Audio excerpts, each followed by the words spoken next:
So transitioning that into the NFL, right now, there's a whole lot happening in the NFL, starting with our Cowboys looking tragic. Woo! Yeah, it's challenging to be a Cowboys fan right now. To the point where I had an athlete come in here the other day, and she was trying to hide the fact that she's a Cowboys fan. I said, "Do you watch NFL football?" She said, "Yeah." I'm not going to tell you who my team is. And I said, "Okay, who's your team?" Yeah, She's you like, tell me. The Cowboys. And I said, "Oh, I have to tell you, I'm a Cowboys fan too, Yeah. naturally."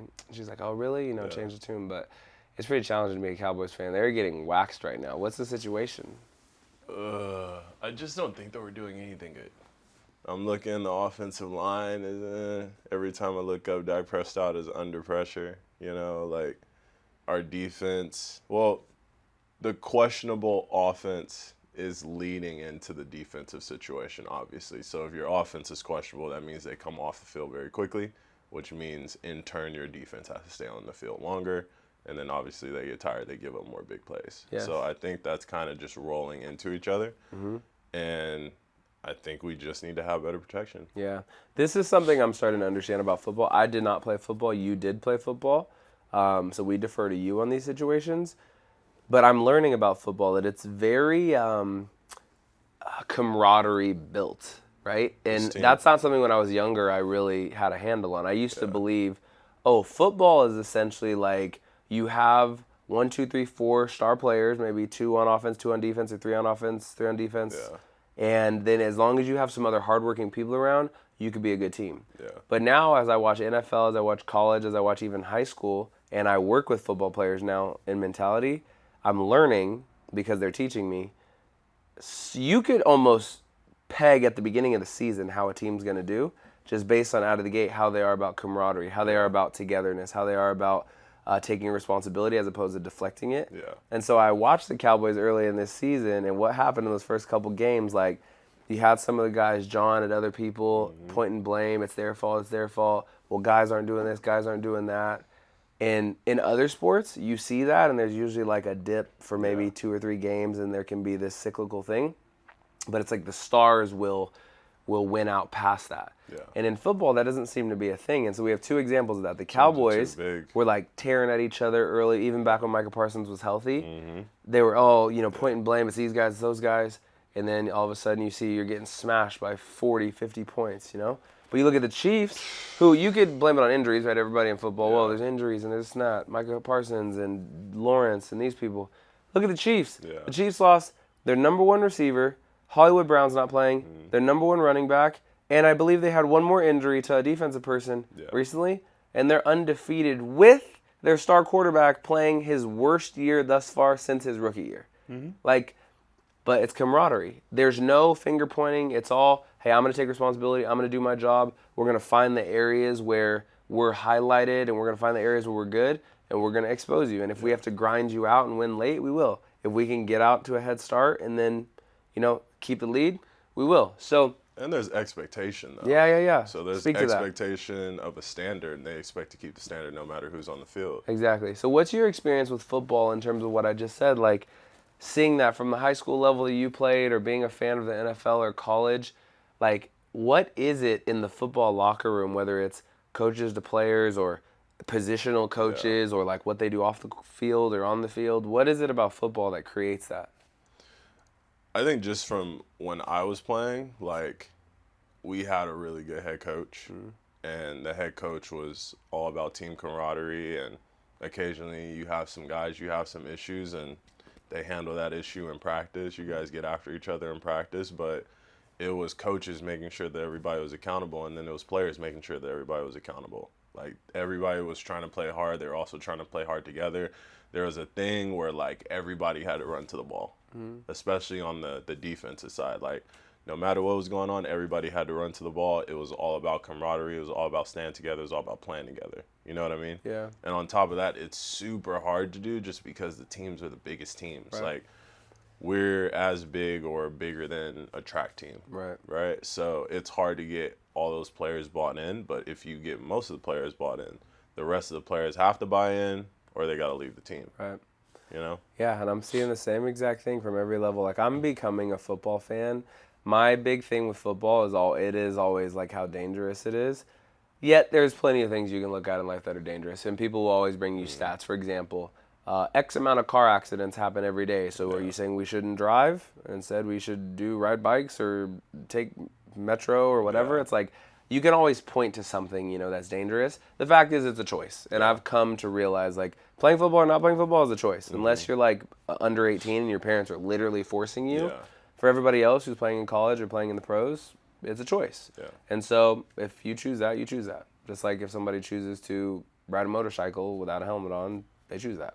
So with football, I'm becoming a fan and I'm seeing the art in it. I'm seeing like the strategy, which I'm all about. I'm all about strategy and mentality and IQ and that kind of thing.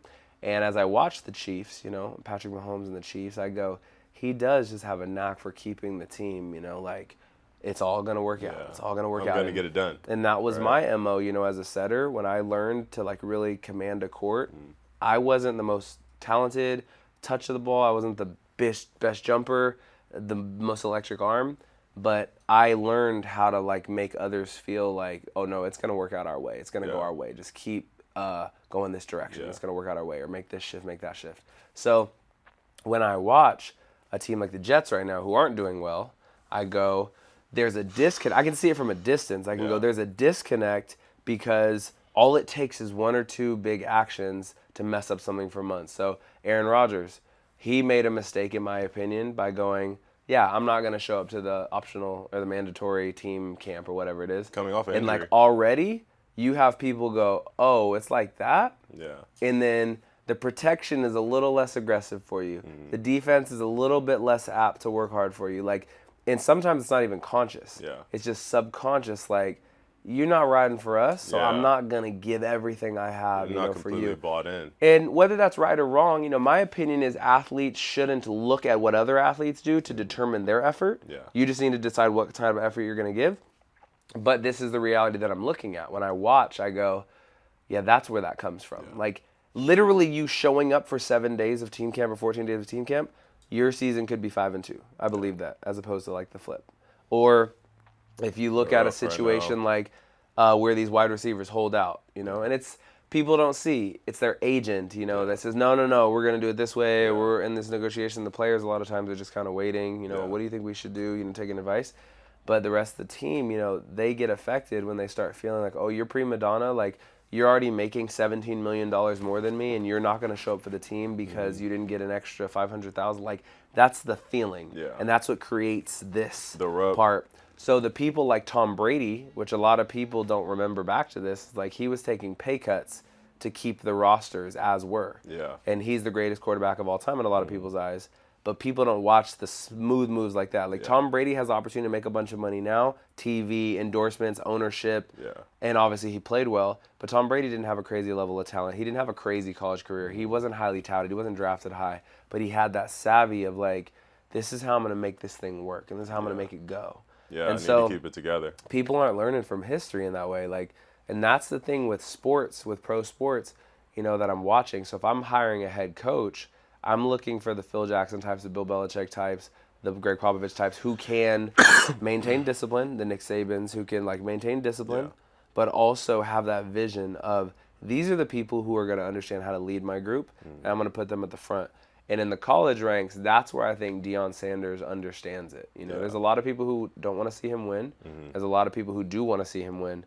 But when I watch the Shador, when I watch the Travis Hunter, when I watch the team, they have this bravado, right? Yeah. Okay, no, we're going to come in and dominate. We're going to play well. We're going to play hard. They're saying the right things that football players should say. Expectations, standards. But there is this, like, camaraderie amongst the group. Like, when is one time you've ever heard Shador Sanders, like, whine or complain about, like, how much he's getting hit? It's the media. He's getting hit this many times. He's been sacked this many times. Like, I've never heard one person that's like, my guys need to protect me better. You don't hear that. Travis Hunter is supposed to be the best football player in the country. You don't hear him. Well, I'm not getting targeted. Well, if they would have gave me the ball, but you hear these things at the next level to the teams. You used to hear Des Bryant pull that stuff all the time, right? Like, well, if I put out the film on him type of situation, like, and that's the thing, if you're looking at pro sports today, there has to be more savvy about how the thing is being put together and like who the people are leading that way.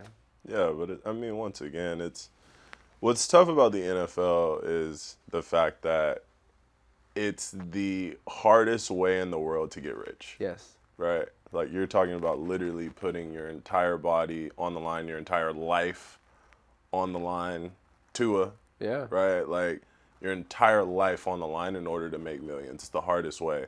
So the tough part is you're like trying to manage, like, okay, do we kind of do this as a team, or do I make sure I get mine because I know that I'm not here for that long, right?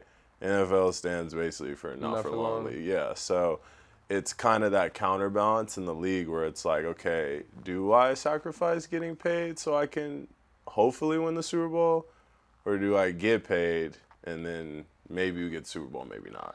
And that's a tough one. In a way, it's literally like the same juxtaposition you get in life, right? It's like the short-term gain and maybe long-term challenge versus like long-term gain with the short-term challenge. So it's not unlike anything else you've had in like business relationships, sports. Like in business, you can try to get rich quick. And if you get rich quick, you're probably going to set yourself up for crazy debt later, or these unforeseen circumstances later, or these like potholes later. And then it flips on you versus like, which we'll talk about, you know, doing certain things now that create something later. In sports, I think there are a lot of people who have this mentality of like, look, I just got to get in. I'm only supposed to be there 3 or 4 years. I got to get my bag and then I'll get out.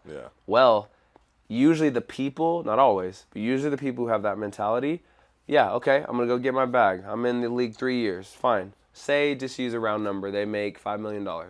Call it $5 to $7 million. The same mentality is the same going to spend that money. Okay, I'm going to buy the house. I'm going to get the cars. I'm going to pay off my friends here. I'm going to get this. I'm going to get that. And they look up at the end of year number 4 and they go, damn, I have no money. I don't have any of that. But I set myself up to where my eating habits weren't good, my workout habits weren't good, my relationships with other players weren't good. So I am going to be out of the league. Even if I try to flip it, it's too late and I'm out of the league. And now later I'm working, you know, as a job that I don't want to be doing, you know, for the next 20 to 30 years. Versus a person, for example, like Tom Brady, like we said, and he's top of the food chain. So insert anybody, you know, who's been in the league for 10 years plus, and even outside of quarterbacks, and go, how did you do it? And I guarantee the eating habits are on point. The workout habits are on point. They keep their head down in the weight room and they're not talking a bunch of junk. They're just like steady, but they're competitive. They're communicative with their coaches. And more than anything, on the front end, they're living almost the same lifestyle that they had before they played sports. You don't really see people like, ooh, I'm crushing the beginning, and the Odell Beckhams, the Des Bryants. I don't just want to use wide receivers. Look at the Ray Rices. Look at like any of the people who are real flashy up front. You know, I'm putting it all out there. I'm making it happen. I need a name. Look at Adrian Peterson, who had a really long career, but now is $12 million plus in debt. Because you just had to like, I got to have the giraffes and the elephants and the camels, and I got to fly out everybody and put up everybody, as opposed to the people who have their head down, and you look up when they're 60 and you're like, how are you in ownership of 15 companies? Like, when we never even heard your name. Like, you had the long-term plan. And you kept your head down. Nobody knew about it. Because I was under the radar. Like, so the same mentality, like, it works in business, relationship, sports. Like, you can either put your head down, grind on the front end, you know, save, do the right stuff, create the right relationships, and it pays off in the long run. Or on the front end, you can try to like grab the whole bag and slide out and think about yourself, and there's going to be nobody for you there later because it was about you, right? It was just about you getting yours back then. Like, so nobody's checking for you later, right? You got nothing. So transitioning that into the Ravens, geez, Lamar Jackson is impressive. I will give it to him. I'm a Patrick Mahomes fan because I like his way, not just because he's a multi-time champion or whatever. Like, I like his way, you know, that he goes about it. Lamar Jackson, I don't know if I've seen an athlete like this dude. Like, I mean, strong. He's getting better at throwing the ball, can run like crazy, competitive, fluid, decision maker. And he hasn't been able to get over the hump in the postseason, which is most great players' biggest challenge and where they get held back in the talk of best ever. But just what are your thoughts about, you're a Ravens fan, like what are your thoughts about Lamar Jackson, Derrick Henry, the Baltimore Ravens right now? Like I said before, Lamar Jackson to me is definitely like Vic 2.0, Michael Vick 2.0, 3.0. Like being able to run like Vic, and like I said, I was a fan of him when he was at Louisville, and he was just completely unstoppable, fast. And then when he was in college, he wasn't really trying to stay in the pocket, he'd leave, and now he's becoming a pocket passer and a runner when he needs to be, and he's already one of the fastest guys in the league. So you're talking about speed and being able to sit in the pocket and throw. It's pretty rare. So for him, I think he just has to get over that hump. But he's got a ridiculous team around him. The Ravens defense is still good. He's got one of the best running backs behind him. And he's got like a second running back who, I think it's Hill.